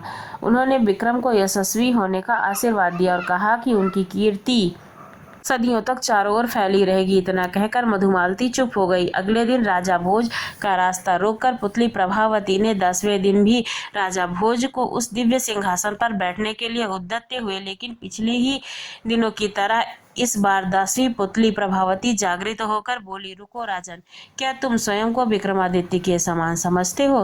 पहले उनकी तरह पराक्रमी और दयालु होकर बताओ, तभी इस सिंहासन पर बैठने के अधिकारी होगे। सुनो, मैं तुम्हें परम प्रतापी राजा विक्रमादित्य की कथा सुनाती हूँ। एक बार राजा विक्रमादित्य शिकार खेलते खेलते अपने सैनिकों की टोली से काफी आगे निकलकर जंगल में भटक गए। उन्होंने इधर उधर काफी खोज पर उनके सैनिक उन्हें नजर नहीं आए। उसी समय उन्होंने देखा कि एक सुदर्शन युवक एक पेड़ पर चढ़ा और एक शाखा से उसके एक रस्सी बांधी हुई थी। उस फंदे में वह अपना सर डालकर झूल गया। विक्रम समझ गया कि युवक आत्महत्या करना चाह रहा है। उन्होंने युवक को नीचे से सहारा देकर फंदा उसके गले से निकाला और उसे समझाया कि आत्महत्या कायरता होती है और अपराध भी है। जिसने उसे इस हालत में पहुंचाया है उसे मैं अवश्य ही दंडित करूंगा। युवक उनकी रोबीली आवाज़ तथा वेशभूषा से समझ गया कि वे राजा हैं, इसलिए वह भयभीत हो गया। राजा ने उसे सहलाते हुए कहा कि वह एक स्वस्थ और बलशाली युवक है, फिर भी जीवन से निराश हो गया है। अपनी मेहनत के बल पर वह आजीविका की तलाश कर सकता है। उस युवक ने उन्हें बताया कि उनकी निराशा का कारण जीविकोपार्जन नहीं है। वह विपन्नता से निराश होकर आत्महत्या का प्रयास नहीं कर रहा था। राजा ने जानना चाहा कि कौन सी ऐसी व्यवस्था है जो उसे आत्महत्या करने के लिए प्रेरित कर रही है। उसने बताया कि वह कलिंगा का रहने वाला है, उसका नाम वसु है। एक दिन वह जंगल में गुजर रहा था कि उसकी नज़र एक सुंदर लड़की पर पड़ी। वह उसके रूप का इतना मोहित हो गया कि उसने उससे उसी समय प्रणय निवेदन कर डाला कि वह उससे विवाह करना चाहता है। उसके प्रस्ताव पर लड़की हंस पड़ी और उसने उसे बताया कि वह किसी से प्रेम नहीं कर सकती है क्योंकि उसके भाग्य में प्रेम करना ही नहीं लिखा है। दरअसल वह एक राजकुमारी है जिसका जन्म ऐसे नक्षत्र में हुआ है कि उसके पिता ने उसे कभी नहीं देखा और न ही वह देख सकता था। अगर उसके पिता ने उसे देखा वह तत्क्षण उसकी मृत्यु हो जाएगी। इसलिए उसके जन्म लेते ही उसके पिता ने नगर से दूर एक सन्यासी की कुटिया में उसे भेज दिया था और उसका पालन पोषण उसी कुटिया में हुआ था। उसका विवाह भी उसी युवक से संभव है कि जो असंभव को संभव कर दिखा दे। उस युवक को ही उसे शादी करनी थी और खौलते तेल में कड़ाह में कूद कर जिंदा निकल कर दिखाना था। उसकी बात सुनकर वसु उस कुटिया में गया तथा उसके निवास था जहाँ पर उस लड़की का निवास था। वहाँ जाने पर उसने कई अस्थिपंजर देखे तो उस राजकुमारी से विवाह करने के प्रयास से खौलते कड़ाह के तेल में कूदकर अपनी जानों से हाथ धो बैठे थे। वसु की हिम्मत जवाब दे गई, वहाँ से लौट गया। उसने उसे बुलाने की लाख कोशिश की पर उसका रूप सोते जागते उठते बैठते हर समय उसकी आंखों के सामने आ जाता था। उसकी नींद उड़ जाती थी, उसे खाना पीना नहीं अच्छा लगता था। तब प्राणांत कर लेने के सिवा उसके पास कोई और दूसरा चारा नहीं था। विक्रम ने उसे समझाना चाहा कि वह राजकुमारी पाना सचमुच असंभव है, इसलिए वह उसे भूलकर भी किसी और जीवन संगिनी को बना ले, लेकिन युवक नहीं माना। उसने कहा कि विक्रम उसे व्यर्थ ही बचाया, कि उन्होंने उसे मर जाने दिया होता। विक्रम ने उससे कहा कि आत्महत्या पाप है और यह पाप अपने सामने वह नहीं होने दे सकता था। उन्होंने उसे वचन दिया था कि वे राजकुमारी से उसका विवाह कराने का हर संभव प्रयास करेंगे। फिर उन्होंने माँ काली द्वारा प्रदत्त दोनों बेतालों का स्मरण किया। बेताल पलक झपकते ही उपस्थित हुए तथा कुछ ही देर में उन दोनों को लेकर उस कुटिया में आए जहां राजकुमारी रहती थी। वह बस कहने लगे कि कुटिया थी। राजकुमारी की सारी सुविधाओं का ख्याल रखा गया था। नौकर चाकर थे, सखी सहेलियां थी। तपस्वी से मिलकर विक्रमादित्य ने वसु के लिए राजकुमारी का हाथ मांगा। तपस्वी ने राजा विक्रमादित्य का परिचय पाकर कहा कि आपके प्राण वह राजा को सरलता से अर्पित कर सकता है, पर राजकुमारी का हाथ उसी युवक को देगा जो खौलते तेल में सकुशल निकल आएगा। बस यह शर्त पूरी होनी चाहिए। राजा विक्रमादित्य ने उसे बताया कि वे खुद ही इस युवक के स्थान पर कड़ाह में कूदने को तैयार हैं। तो तपस्वी का मुंह विस्मय से खुला का खुला रह गया। तभी राजकुमारी अपनी सहेलियों के साथ आई। वह सचमुच अप्सराओं से भी ज्यादा खूबसूरत लग रही थी। खैर, विक्रम ने तपस्वी से कहकर कड़ाह भर तेल की व्यवस्था कराई। जब तेल का एकदम खौलने लगा तो माँ काली को स्मरण कर विक्रम तेल में कूद गए। खौलते तेल में कूदते ही उनके प्राण निकल गए और शरीर भुनकर स्याह हो गया। माँ काली अपने भक्त इस तरह कैसे मरने देती। उन्होंने बेतालों को विक्रम को जीवित करने की आज्ञा दी। बेतालों ने अमृत की बूंदें उनके मुंह में डालकर उन्हें जिंदा किया। जीवित होते ही उन्होंने वसु के लिए राजकुमारी का हाथ मांगा। राजकुमारी ने पिता को खबर भेज दी गई और दोनों का विवाह धूमधाम से संपन्न हुआ। इतना कहकर प्रभावती खामोश हो गई। राजा भोज समझ गए कि विक्रम के अतुलनीय त्याग का उनके पास कोई जवाब नहीं है और लौट गए अपने कक्ष की तरफ। अगले दिन 11वीं पुतली चित्रलोचना ने रोका राजा को और सुनाई विक्रमादित्य की सुंदर तथा रोचक कथा।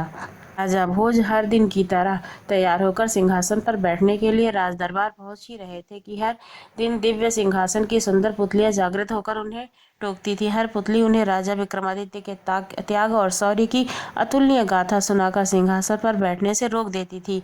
अब आप 10 पुतलियों के द्वारा सुनाई गई कथा पढ़ चुके हैं, सुन चुके हैं।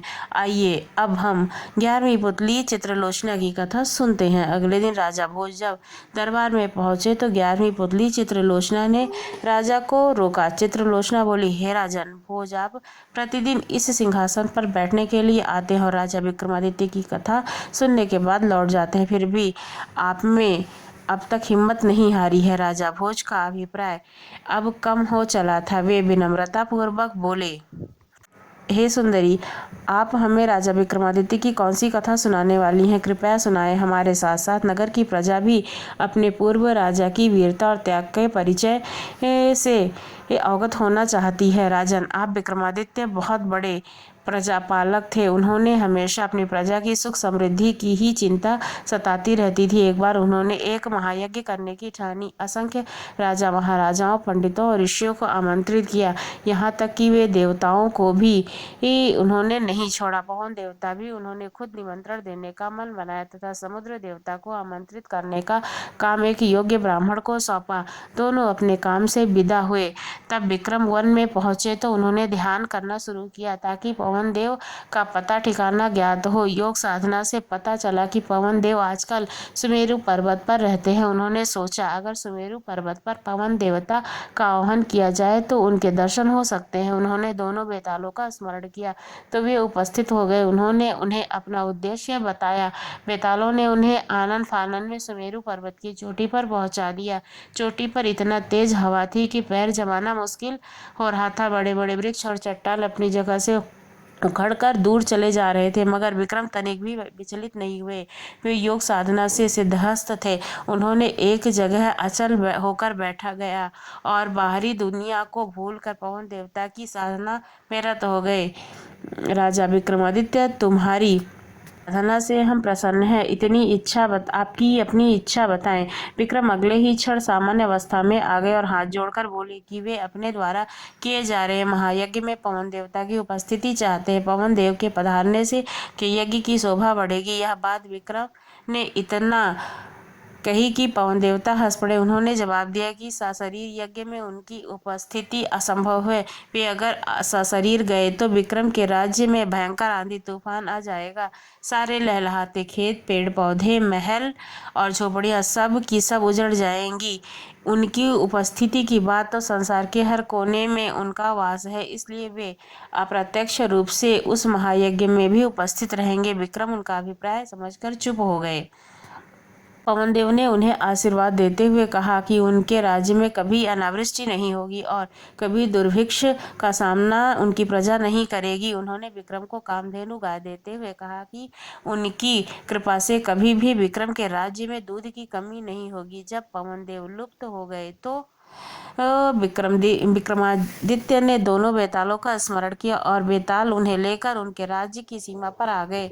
जिस ब्राह्मण को विक्रम ने समुद्र देवता को आमंत्रित करने के लिए भेजा था, वो कठिनाइयों को झेलता हुआ सागर तट पर पहुंचा। उसने कमर तक सागर में घुसकर समुद्र देवता का आह्वान किया। उनके बार बार दोहराने पर महाराज विक्रमादित्य महायज्ञ कर रहे थे और वह उनका दूत बनकर उन्हें आमंत्रित करने आया है। अंत में समुद्र देवता असीम गहराई से निकलकर सामने प्रकट हुए। उन्होंने ब्राह्मण से कहा कि उन्हें उस महायज्ञ के बारे में पवन देवता ने सब कुछ बता दिया है। वे पवन देवता की तरह ही विक्रमादित्य के आमंत्रण का स्वागत करते हैं, लेकिन सशरीर वह सम्मिलित नहीं हो सकते हैं। ने समुद्र देवता से अपना आश्रय स्पष्ट करने का सादर निवेदन किया। वे बोले कि अगर वे यज्ञ में सम्मिलित होंगे तो उनके साथ अथाह जल भी जाएगा और उनके रास्ते में पड़ने वाली हर चीज डूब जाएगी, चारों ओर प्रलय सी आ जाएगी। तब ब्राह्मण ने जानना चाहा कि उनके लिए उनका क्या आदेश है, तो समुद्र देवता बोले कि विक्रम को सकुशल महायज्ञ संपन्न करने के लिए शुभकामनाएं देना। अप्रत्यक्ष रूप से मैं यज्ञ में अद्योपति विक्रम उन्हें महसूस करेंगे, क्योंकि जल की एक एक बूंद में उनका वास है। यज्ञ में जो जल प्रयुक्त होगा उसमें भी वे उपस्थित रहेंगे। उसके बाद उन्होंने ब्राह्मण को 5 रत्न और एक घोड़ा देते हुए कहा कि मेरी ओर से विक्रमादित्य को यह उपहार दे देना। ब्राह्मण घोड़ा और रत्न लेकर वापस चला आया। उनको पैदल चलता देखकर घोड़ा मनुष्य की बोली में उनसे बोला कि इस लंबे सफर के लिए वह उनकी पीठ पर सवार क्यों नहीं हो जाता है, उसके ना नुकुर होता है। तब राजा का दूत है यह कहकर उसने कहा, इसलिए उसके उपहार का उपयोग वह नहीं कर सकता है। ब्राह्मण जब राजी होकर बैठ गया तो वह घोड़ा पवन वेग में उसे विक्रम के दरबार में ले आया। घोड़े की सवारी के दौरान उसके मन में इच्छा जागी कि काश घोड़ा उसका होता। तब विक्रम को उसने समुद्र देवता से अपनी बातचीत सविस्तार बताई और उन्हें उनके दिए हुए उपहार दिए। तब बिना कुछ कहे ही राजा विक्रमादित्य ने कहा कि 5 रत्न तथा घोड़ा ब्राह्मण को ही प्राप्त होने चाहिए, चूंकि रास्ते में ली सारी कठिनाइयां उसने राजा के खातिर हंसकर झेली हैं, इसलिए देवताओं तक पहुंचने के लिए उनके कठिन साधन की है। ब्राह्मण रत्न और घोड़ा पाकर अति प्रसन्न हुआ। इतना कहकर त्रिलोचना बोली, राजन, विक्रमादित्य की तरह प्रजापालक और अत्यंत दयालु राजा ना हुआ है ना होगा। अगर इस सिंहासन पर बैठने की लालसा है तो आपको भी गुणों को आत्मसात करना होगा। त्रिलोचना पुनः पुतली के रूप में सिंहासन पर स्थापित हो गई। अगले दिन 12वीं पुतली ने राजा भोज का रास्ता रोका और सुनाई आकर्षक गाथा। वह इस प्रकार है। एक दिन रात के समय राजा विक्रमादित्य महल की छत पर बैठे थे। मौसम बहुत ही सुहाना था। पूनम का चांद अपने यौवन पर था। दिन हो या रात हो, प्रकृति की सुंदरता में राजा एकदम खोए हुए थे। सहसा वे चौंक गए। किसी स्त्री की चीख थी। चीख की दिशा का अनुमान लगाया। लगातार कोई औरत चीख रही थी और सहायता के लिए पुकार रही थी। उस स्त्री को विपत्ति से छुटकारा दिलाने के लिए विक्रम ने ढाल तलवार संभाली और अस्तबल से घोड़ा निकाला। घोड़े पर सवार होकर फौरन उस दिशा में चल पड़े। कुछ ही समय के बाद वे उस स्थान पर पहुंचे। उन्होंने देखा कि एक स्त्री बचाओ बचाओ कहती हुई बेतहाशा भागी जा रही है और एक विकराल दानव उसे पकड़ने के लिए उसका पीछा कर रहा है। विक्रम ने एक क्षण भी नहीं गंवाया और घोड़े से कूद पड़े। युवती उनके चरणों पर गिरती हुई बेचैनी की विनती करने लगी। उनकी बाहें पकड़कर विक्रम से उसे उठाया और उसे बहन संबोधित करके ढाढ़स बंधाने की कोशिश की। उन्होंने कहा कि वह राजा विक्रमादित्य की शरणागत है और उनके रहते उस पर कोई आँच नहीं आ सकती है। जब वे उसे दिलासा दे रहे थे तभी उसने विक्रम को कहा कि उन जैसा एक असाधारण मानव उसका कुछ नहीं बिगाड़ सकता है तथा उन्हें कुछ भी क्षणों में पशु की भांति चीड़ फाड़ कर रख देगा। वह दानव ऐसा बोलते हुए वह विक्रम की ओर देखी और विक्रम ने उसे चेतावनी देते हुए ललकारा। राक्षस ने उसकी चेतावनी का उपहास किया। उसे लग रहा था कि विक्रम को वह पल भर में ही मसल देगा। वह उनकी ओर बढ़ता रहा। विक्रम भी पूरे सावधान थे। वह ज्यों ही विक्रम ने अपने को बचाकर उस पर तलवार से वार किया, राक्षस भी अत्यंत फुर्तीला था। उसने पैतरा बदलकर खुद को बचा लिया और भिड़ गया। दोनों में घमासान युद्ध होने लगा। विक्रम ने इतनी फुर्ती और चतुराई से युद्ध किया कि राक्षस थकान से चूर हो गया और स्थिर पड़ गया। विक्रम ने अवसर का पूरा लाभ उठाया तथा अपनी तलवार से राक्षस का सिर धड़ से अलग कर दिया। विक्रम ने समझा राक्षस का अंत हो चुका है, मगर दूसरे ही पल उसका कटा हुआ सिर पुनः जुड़ गया और राक्षस दोगुना उत्साह से उठकर लड़ने लगा। इसके अलावा एक और समस्या हो गई थी। जहां उसका रक्त गिरता वहां एक और राक्षस पैदा हो जाता। राजा विक्रमादित्य क्षण भर तो चकित हुए, किंतु विचलित हुए बिना एक साथ दोनों राक्षसों का सामना करने लगे। रक्त से जन्मे राक्षस ने मौका देकर उन पर घूंसे का प्रहार किया। उन्होंने पैतरा बदलकर पहले वार से उनकी भुजाएं तथा दूसरे वार से उनकी टांगें काट डाली। राक्षस असहाय पीड़ा से इतना चिल्लाया कि पूरा वन गूंज रहा था।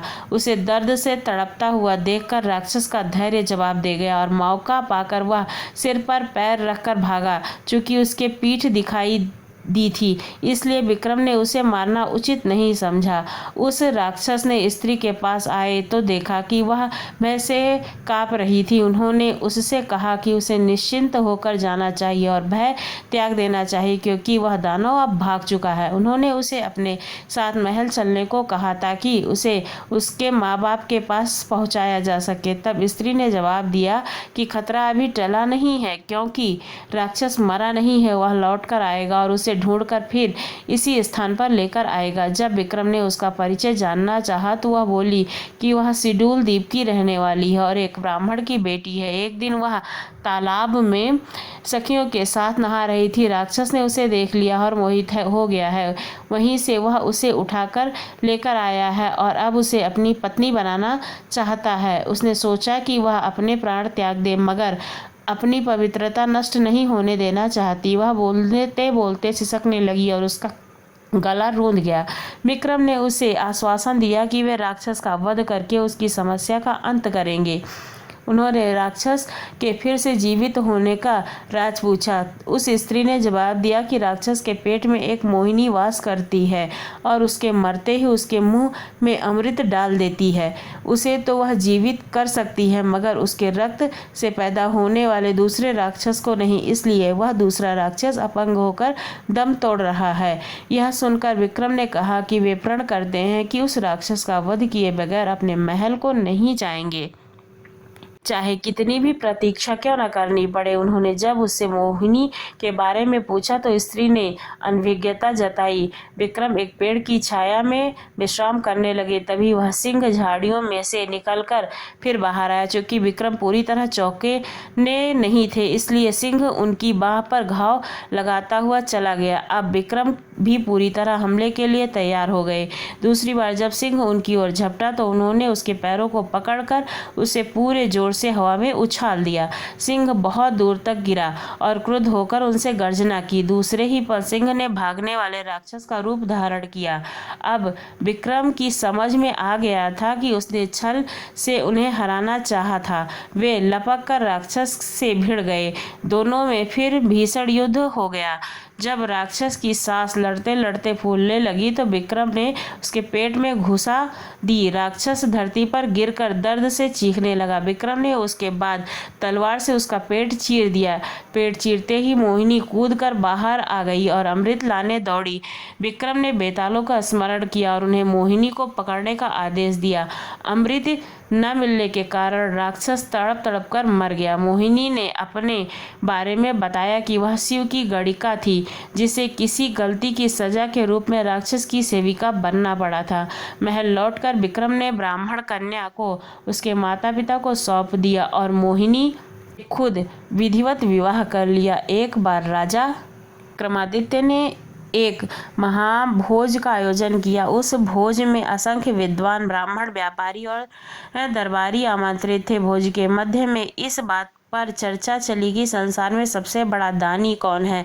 सभी ने एक स्वर में विक्रमादित्य का दुनिया का सर्वश्रेष्ठ दानवीर घोषित किया। राजा विक्रमादित्य लोगों के भाव को देख रहे थे। तभी उनकी नज़र एक ब्राह्मण पर पड़ी जो कि राय नहीं दे रहा था, लेकिन उनके चेहरे के भाव से स्पष्ट प्रतीत होता था कि वह सभी के विचार से सहमत नहीं है। विक्रम ने उससे उसकी चुप्पी का मतलब पूछा तो वह डरते हुए बोला कि सबसे अलग राय देने पर कौन उनकी बात सुनेगा। राजा ने उसका विचार पूछा तो वह बोला कि वह असमंजस की स्थिति में पड़ा हुआ है।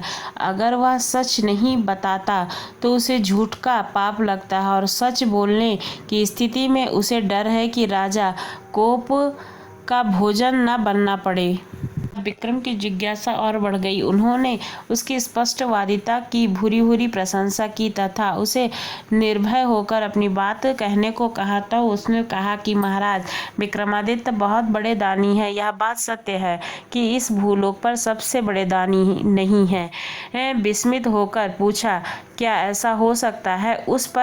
उस ब्राह्मण ने कहा कि समुद्र पार एक राजा है जहाँ का राजा कीर्तिध्वज जब तक 1,00,000 स्वर्ण मुद्राएं प्रतिदिन दान नहीं करता तब तक जल अन्न ग्रहण नहीं करता है। अगर यह बात असत्य प्रमाणित होती है तो वह ब्राह्मण कोई भी पाने के लिए तैयार था। राजा के विशाल भोज कक्ष में निस्तब्धता छा गई। ब्राह्मण ने बताया कि कीर्तिध्वज के राज्य में वह कई दिनों तक रहा है और प्रतिदिन स्वर्ण मुद्रा दान में सचमुच ही कीर्तिध्वज ने दान करके ही भोजन ग्रहण किया है। यही कारण है कि भोज में उपस्थित सारे लोग ही हाँ में हाँ उस नहीं मिलाए। राजा विक्रमादित्य ब्राह्मण की स्पष्टवादिता से प्रसन्न होकर उन्होंने उसे पारितोषिक देकर सादर विदा किया। ब्राह्मण के जाने के बाद राजा विक्रमादित्य ने साधारण वेश धरा और दोनों बेतालों का स्मरण किया। तब दोनों बेताल उपस्थित हुए तो उन्होंने उन्हें समुद्र पार राजा कीर्तिध्वज के राज्य में पहुंचा देने को कहा। बेतालों ने पलक झपकते ही उन्हें वहां पहुंचा दिया।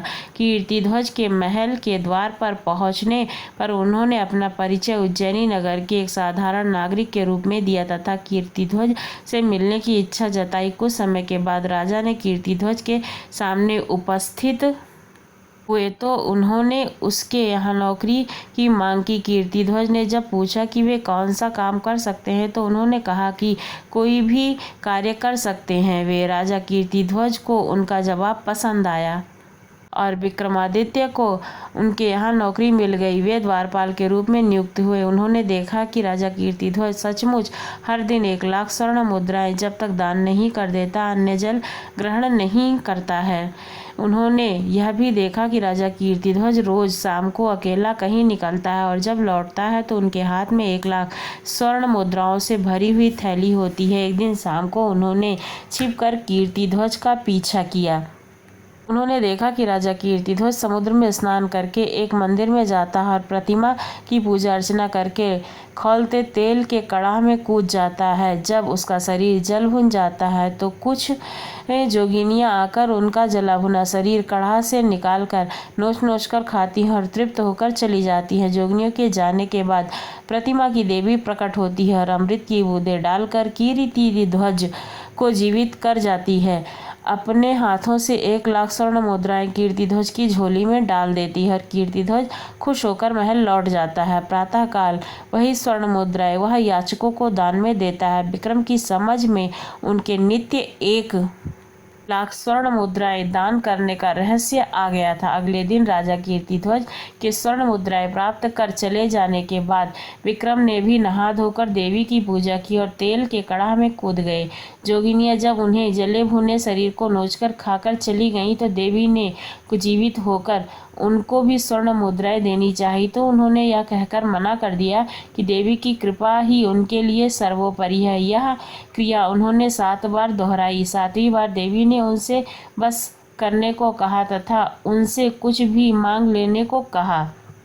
विक्रम इसी अवसर की ताक में थे। उन्होंने देवी से वह थैली की मांग की जिससे स्वर्ण मुद्राएं निकलती थी।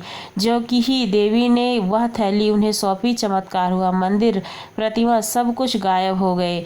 तब केवल समुद्र तट दिखता था। दूसरे दिन जब कीर्तिध्वज वहां आया तो उन्हें बहुत निराश हुआ। उसका वर्षों का 1,00,000 स्वर्ण मुद्राएं दान करने का नियम टूट गया था। वह अन्न जल त्याग कर अपने कक्ष में असहाय पड़ गया। उनका शरीर क्षीण होने लगा। तब उनकी हालत खराब होने लगी तो विक्रम उनके पास गया और उनकी उदासी का कारण जानना चाहा। उसने विक्रम को जब सब कुछ खुद बताया तो विक्रम ने उसे देवी वाली थैली देते हुए कहा कि रोज रोज कड़ाह में उसे कूद कर प्राण गंवाते द्रवित हो गया था देखकर, इसलिए उन्होंने देवी से वह थैली ही ले ली।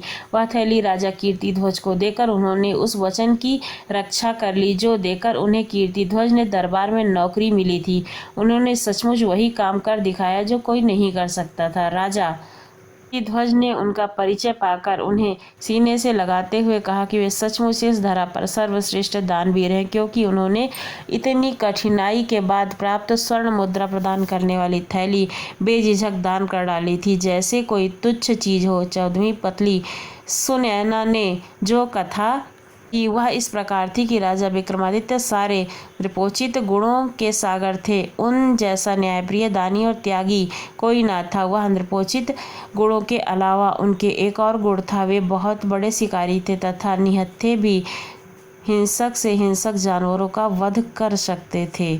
उन्हें पता चला कि एक हिंसक सिंह बहुत उत्पात मचा रहा है और कई लोगों का भक्षण कर चुका है, इसलिए उन्होंने उस सिंह के शिकार की योजना बनाई और आखेट को निकल पड़े। जंगल में घुसते ही उन्हें सिंह दिखाई पड़ा। उन्होंने सिंह के पीछे अपना घोड़ा दौड़ा दिया। वह सिंह कुछ दूर पर एक घनी झाड़ी में घुस गया। राजा घोड़े से कूदते हुए सिंह की तलाश करने लगे। अचानक सिंह उन पर झपटा तो उन्होंने उस पर तलवार का वार किया। झाड़ी की वजह से वार पूरे जोर से नहीं हो सका, मगर सिंह घायल कर दहाड़ा और पीछे हटकर घने वन में गायब हो गया। वे सिंह के पीछे इतनी तेजी से भागे कि अपने साथियों के काफी दूर निकल आए। सिंह फिर झाड़ियों में छिप गया। राजा ने झाड़ियों में उसकी खोज शुरू की। अचानक वह शेर ने राजा के घोड़े पर हमला कर दिया और उसे गहरे घाव दे दिए। घोड़ा भय और दर्द से हिनहिनाना शुरू कर दिया और राजा पलटे। घोड़े के घावों से खून का फव्वारा छूट पड़ा था। राजा ने दूसरे हमले से घोड़े को तो बचा लिया, मगर उसके बहते हुए खून से उन्हें चिंतित कर दिया था। वे सिंह से उसकी रक्षा के लिए उसे किसी सुरक्षित जगह पर ले जाना चाहते थे, इसलिए उसे लेकर बढ़े। उन्हें हर घने वन में दिशा का बिल्कुल ज्ञान नहीं था। इस एक जगह उन्होंने एक छोटी सी नदी बहती हुई देखी। वे घोड़े से रक्त अधिक बह जाने के कारण दम तोड़ दिया। मरता देखकर राजा दुख से भर गया। संध्या गहराने लगी थी, इसलिए उन्हें आगे न बढ़ना ही बुद्धिमानी समझ आई। वे एक वृक्ष के निकट अपनी थकान उतारने लगे। कुछ ही क्षणों के बाद उनका ध्यान नदी की धारा से हो रहे कोलाहल की ओर गया। उन्होंने देखा कि दो व्यक्ति तैरते हुए शव को पकड़कर झगड़ा कर रहे हैं। लड़ते लड़ते वे दोनों शव को किनारे लाए। उन्होंने देखा कि उनमें से एक मानव मुंडों की माला पहने विभत्स दिखने वाला कपिलागी है और दूसरा एक बेताल जिसकी पाठ का ऊपरी हिस्सा नदी के ऊपर उड़ता सा दिख रहा था। वे दोनों उस शव को अपना अपना अधिकार जता रहे थे।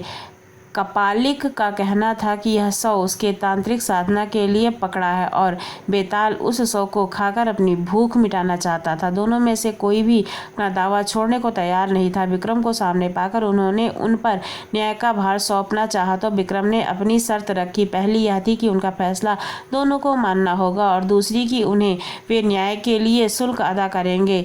कपालिक ने उन्हें शुल्क के में एक बटुआ दिया जो चमत्कारी था तथा मांगने पर कुछ भी दे सकता था। बेताल ने उन्हें मोहिनी चंदन काष्ठा का टुकड़ा दिया जिसे छिड़ककर लगातार अदृश्य हुआ जा सकता था। उन्होंने बेताल को भूख मिटाने के लिए अपना मृत घोड़ा दे दिया तथा कपालिक को तंत्र साधना के लिए 100। इस न्याय से दोनों बहुत खुश हुए तथा संतुष्ट होकर चले गए। रात घिर आई थी। राजा को जोरों की भूख लगी थी, इसलिए उन्होंने बटुए से भोजन मांगा। तरह तरह के व्यंजन उपस्थित हुए और राजा ने अपनी भूख मिटाई। फिर उन्होंने मोहित काष्ठा से के टुकड़े को घिसकर उसका चंदन लगा लिया और अदृश्य हो गए। अब उन्हें किसी भी हिंसक वन्य जीव का खतरा नहीं था। अगली सुबह उन्होंने काली द्वारा प्रदत्त दोनों बेतालों का स्मरण किया तथा अपने राज्य की सीमा पर पहुंच गए। उन्हें महल के रास्ते में एक भिखारी मिला जो भूखा था। राजा ने तुरंत कपालिक वाला बटुआ उसे दे दिया ताकि जिंदगी भर उसे भोजन की कमी ना हो। 15वीं की कथा इस प्रकार है। राजा विक्रमादित्य के शासनकाल में उज्जैन राज्य की एक समृद्ध आकाश छूने लगी थी। व्यापारियों का व्यापार अपने देश तक ही सीमित नहीं था बल्कि दूसरे देशों तक फैला हुआ था। उन दोनों एक सेठ हुआ करता था जिसका नाम था पन्नालाल। वह बड़ा ही दयालु था तथा परोपकारी था। चारों ओर उसका यश था। वह दीन दुखियों की सहायता के लिए सतत तैयार रहता था। उसका पुत्र था हीरालाल जो पिता की तरह ही नेक और गुणवान था। जब विवाह योग्य हुआ तो पन्नालाल अच्छे रिश्तों की तलाश करने लगा। एक दिन एक ब्राह्मण ने उसे बताया कि समुद्र पार एक नामी व्यापारी है जिसकी कन्या बहुत ही सुशील और गुणवान है। पन्नालाल ने फौरन ही उसे आने जाने का खर्च देकर कन्या पक्ष वालों को यहाँ रिश्ता पक्का करने के लिए भेजा।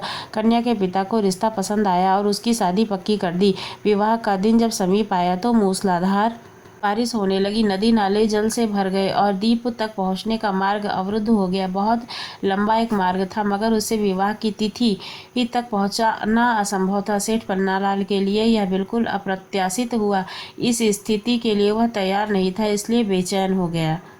उसने सोचा कि शादी की सारी तैयारी कन्या पक्ष वालों को कर लेना और किसी कारण बारात नहीं पहुंची तो उनको ताने सुनने पड़ेंगे और जमकर हंसी उड़ेगी। तब कोई हल नहीं सूझ रहा था तो विवाह तय कराने वाले ब्राह्मण ने सुझाव दिया कि वे अस्तबल में पवन वेग से उड़ने वाला रथ था उसमें प्रयुक्त होने वाले घोड़े हैं। इस रथ में 8-10 लोग वर सहित चले जाएंगे और विवाह का कार्य शुरू हो जाएगा। बाकी लोग लंबे रास्ते से होकर बाद में सम्मिलित हो जाएंगे। सेठ पन्नालाल तुरंत राजा के पास पहुंचा और अपनी समस्या बताकर हिचकिचाते हुए रथ की मांग की। विक्रम ने मुस्कुराकर कहा कि राजा की हर चीज प्रजा के हित की रक्षा के लिए होती है। उन्होंने अस्तबल के प्रबंधक को बुलाकर तत्काल उसे घोड़े सहित वह रथ दिलवा दिया। प्रसन्नता के मारे पन्नालाल को नहीं सूझा कि राजा विक्रम को कैसे धन्यवाद दे। तब वह रथ और घोड़े सहित चला गया और विक्रम को चिंता हुई कि जिस काम के लिए सेठ ने रथ लिया कहीं वह कार्य भीषण वर्षा की वजह से बाधित न हो जाए। उन्होंने माँ काली द्वारा प्रदत्त बेतालों का स्मरण किया और उन्हें सकुशल वर को विवाह स्थल तक ले जाने तथा विवाह संपन्न कराने की आज्ञा दी। तब वह रथ पवन वेग से दौड़ने को तैयार था। यात्रा के मध्य में सेठ ने देखा कि रास्ता कहीं भी नहीं दिख रहा है। चारों ओर पानी ही पानी है तो की चिंता बहुत बढ़ गई। उसे सूझ नहीं रहा था कि वह क्या करे। अभी विश्वसनीय घटना घटी ही थी। घोड़े सहित रथ जमीन के ऊपर उड़ने लगा। जल के ऊपर ही उड़ता हुआ निश्चित दिशा में बढ़ रहा था। दरअसल बेतालों ने उन्हें थाम रखा था और विवाह स्थल की ओर उड़े जा रहे थे। निश्चित मुहूर्त में सेठ की पुत्र का विवाह संपन्न हो गया। कन्या को साथ लेकर जब सेठ पन्नालाल उज्जैन लौटा तो घर के बदले सीधा राज दरबार गया। राजा विक्रमादित्य ने वर वधू को आशीर्वाद दिया और सेठ पन्नालाल घोड़े और रथ की प्रशंसा में ही खोया रहा। राजा विक्रमादित्य उसका आश्रय समझ गए और उन्हें अश्व तथा रथ उपहार के रूप में भेंट कर दिया। राजा विक्रमादित्य के शासनकाल में उज्जैन नगरी का यश चारों ओर फैला हुआ था। एक से बढ़कर एक विद्वान उनके दरबार की शोभा बढ़ाते थे।